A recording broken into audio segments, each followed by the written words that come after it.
I got my money's worth out of Lawnmower Simulator. You did. Because I got it for free. Yes. And I tried it. And I played maybe an hour.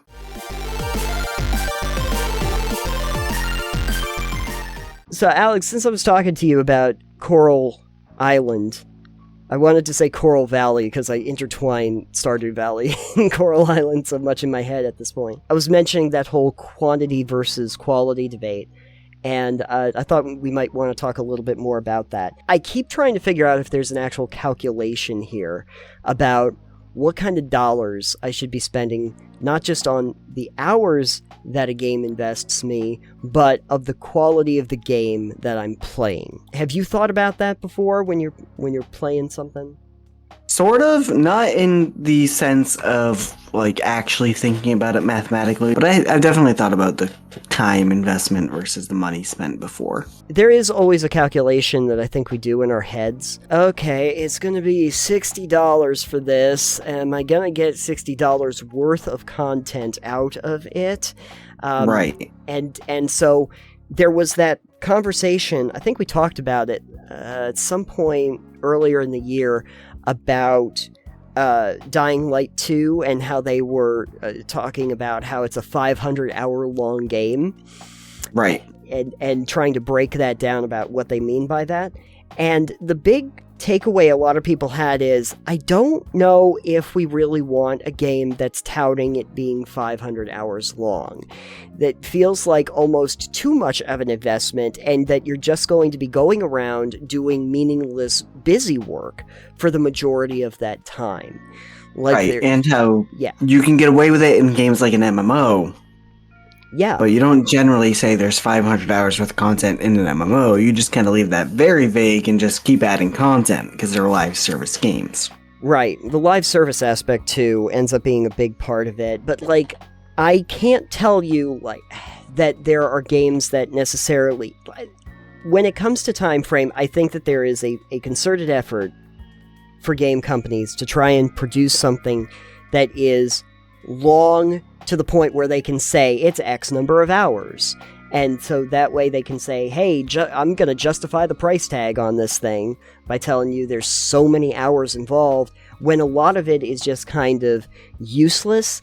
Like, I got into Fallout 4, and no shade, like, Fallout 4 is worth the money you pay for it, regardless of what you pay for it, because the core game is good, and it's fairly lengthy for what it is. But if the game wasn't fun to play, I probably wouldn't care. However, there's the Radiant quests that they use to make it practically endless. And the thing is that the Radiant quests are just a do the same thing over and over and over again style of gameplay. Another colony needs your help. Yeah, Thanks, it's Preston.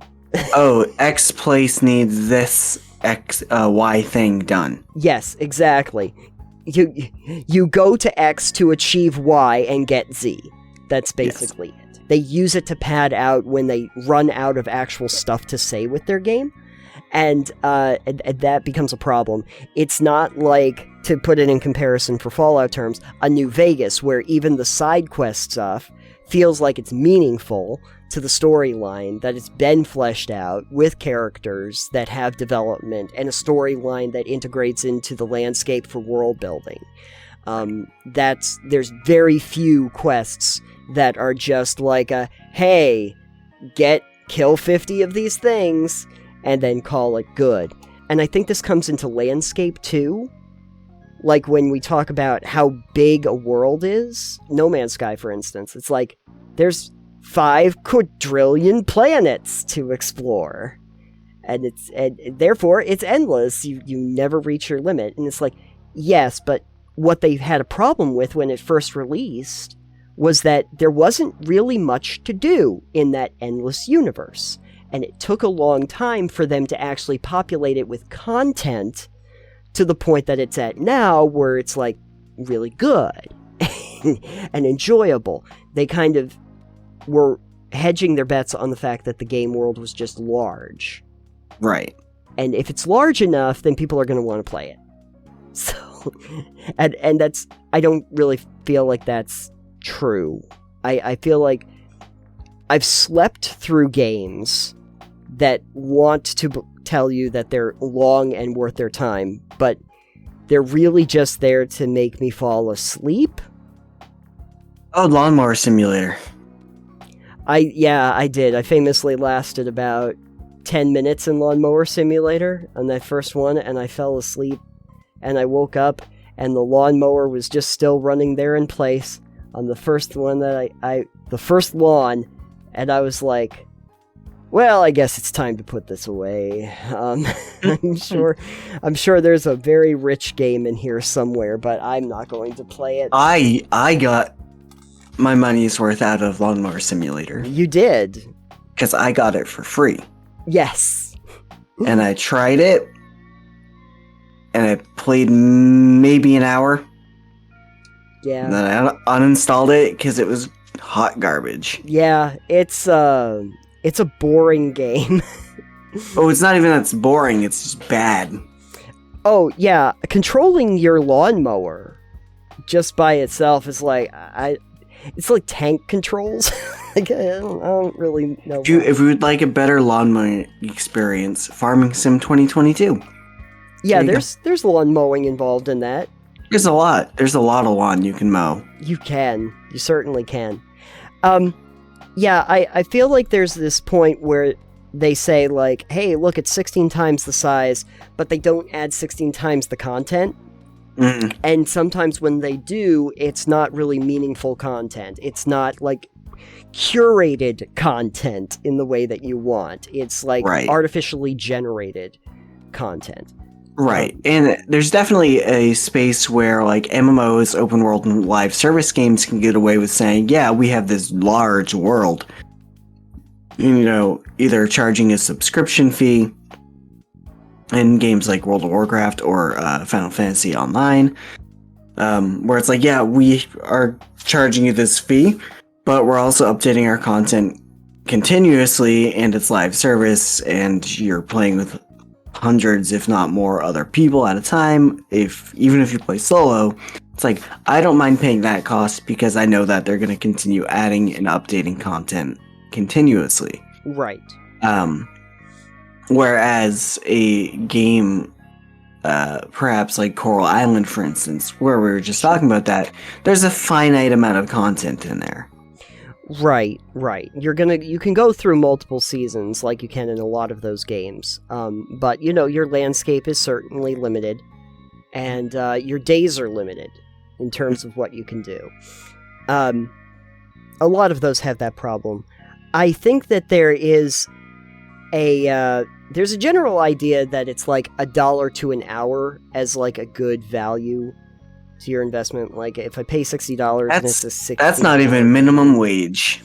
Yeah, I know. I pay $1 for, you know, per hour, and it's a $60 game. I get 60 hours out of it. That's technically considered good economy for video games. I've heard that used a lot. I would say if you are paying your game $8 an hour, you should get a solid 5 hours out of it. You know, I'm not as young as I used to be. I don't know if you were aware, but that's how time works. That's how time works. Back in my day, I would have a Morrowind that you could just spend all afternoon, day in, day out, playing, you know, tooling around in Morrowind. These days, I just don't have that. Too many games, not enough time. So, you know. I think this is a totally other discussion as well. The way they make games has changed over the years. Yeah. I know earlier you guys were talking about the Legacy of Kain games in the chat. Were. And like those are from an era where the graphics weren't as good. Right. As an instance. So they really went full tilt on the story. Right. And that's like the PS2 era. You know, RPGs in that era were very story driven. Mm-hmm. And you don't get quite the heavy storytelling elements as much in most games these days. where it's like Sure. fully voice acted, fully narrated. It's got full on like novels worth of dialogue in there. Oh yeah. And you do get them sometimes. I mean, BioWare, yeah, there's a novel in there somewhere. Oh yeah. No, there certainly But you have is. to. But it's not as prevalent as it used to be, and I think part of that is because the focus is swapped from storytelling and narrative to gameplay and graphics Yeah. in a lot of cases. Yeah. We'll talk about that evolution as segment 3, since we're kind of in stream of consciousness episode to this time. This is kind of nice though.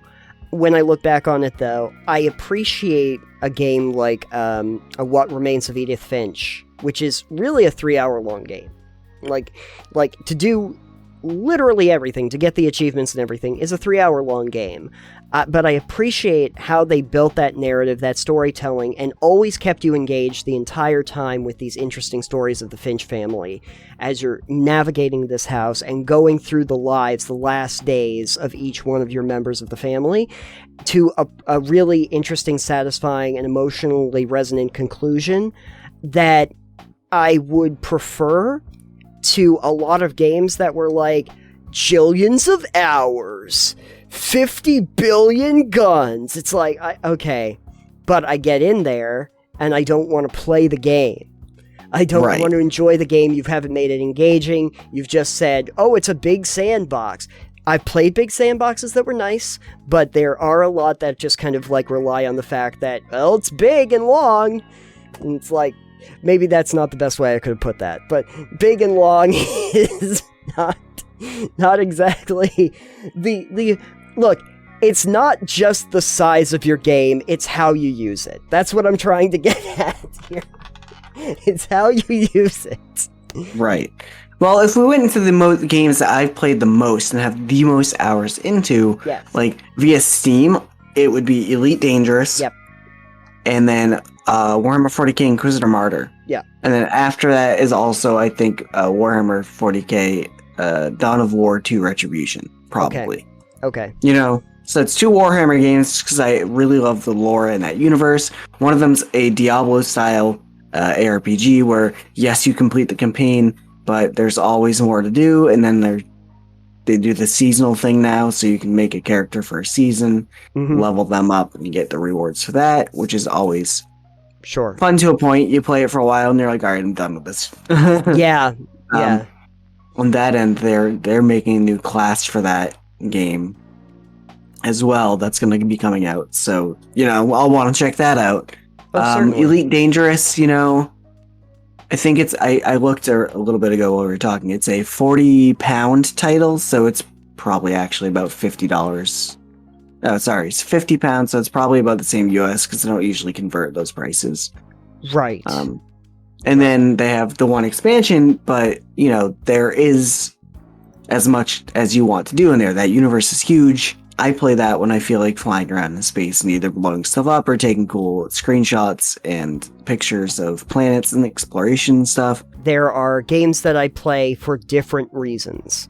Yes. Like, I will play some games because I want to be invested in the narrative and the storyline. I will play some because I want to be super sneaky and I want to be or crafty or tactical. And then there's ones where I just want to shoot things really hard. Then you play Borderlands. Then I play Borderlands again for the 50th time. Because honestly, Borderlands, I still say, is my version of video game crack. It's like, I can't help it. You go in, you smash things, loot explosion everywhere, giant, like, raining down from the sky stuff. Ooh, dopamine levels. Certain itches, yeah. There's dopamine explosions all over the place, like, oh, I got a legendary, yes. And then, I don't play that for the storyline, which is good because the story has not been good, especially by the third one. But if it was like a narrative one, I was mentioning Edith Finch, but any of those sort of games, or Firewatch is another good example. I understand that it's only a few hours long, and that's okay. And even though Firewatch, I think when I bought it was like $15, and it was like 3 hours or 4 hours long, I don't regret buying it. I didn't want a refund. I was like, oh, no, you made a really nice game there, Santo Campo. You really did, and it was worth the money that I paid because that experience was worth the time I put into it. Right, and I think that's what it boils down to. Is it, if you're paying $15 for a 3-hour experience, but it's a really good experience, you're not going to feel slighted. You're not going to feel bad about that.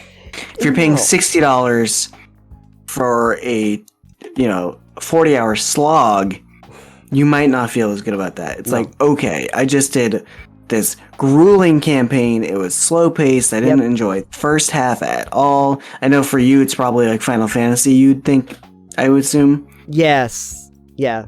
Where the first 30 hours is a linear corridor and then the world opens up. I hated that part. Yeah. Yeah. It's very, very boring. Which, if the story is good, they can get away with. Right. In most cases, like Final Fantasy X, for instance, I have actually, over the years, probably good 400 hours plus in that game as well. And it's just like, the story's there. It was fun. I enjoyed doing what I did, and I did grinding for certain stuff in-game that I wanted to see. Mm-hmm. But I enjoyed every aspect of it, and like building your ultimate weapon or building a customized weapon that now has a break damage limit on it that shouldn't. It's like, all right, this is fun, but I had to grind for materials. Right. When the grind starts setting in, I don't consider those to be quality hours. I consider that to be the point where I'm now trying to slog through the game to get to the fun. And so I don't really count those as hours in the same way. I just feel like there's a calculation that we do in our heads that gamers have gotten used to over the years about like your dollar to hour ratio. And I feel like that eventually has to change, especially with the indie market being so strong as it is now. There's a lot of really quality indie games that just do not have the time to make the length of a game that you might be used to with like AAA titles. Right. And I think of it more like if I go to a theme park or I go to, any other thing where I would get entertainment value out. And mostly the thing I always find games to be really useful and economical by comparison to movies. What do I pay for a movie ticket for a 2-hour long movie?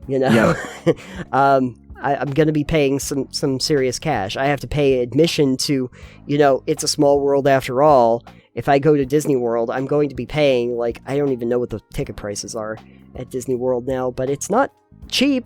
That dollar per hour calculation is hard to come by almost anywhere else.